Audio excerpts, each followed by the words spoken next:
మన అనుదిన జీవితంలో చాలా మంది ఇతరుల్లోని లోపాలను, దోషాలను వేలెత్తి చూపుతుంటారు, విమర్శిస్తుంటారు. కానీ తమల్ని తామెప్పుడు సరిదిద్దుకోరు, పరామర్శించుకోరు. ప్రభు నా కదా మత్తయి సువార్త 7:3 నీ కంటిలోని దూలమును గమనింపక నీ సోదరుని కంటిలోని నలుసును వేలెత్త చూపినవేలా.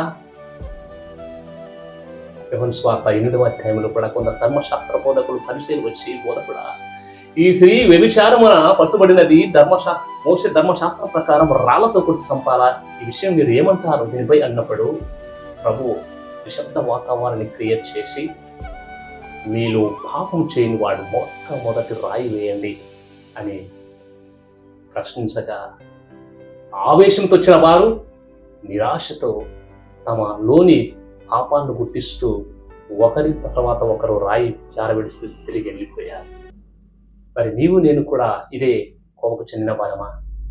ఇతరుల గురించి విమర్శించే వారిగా ఉంటున్నా?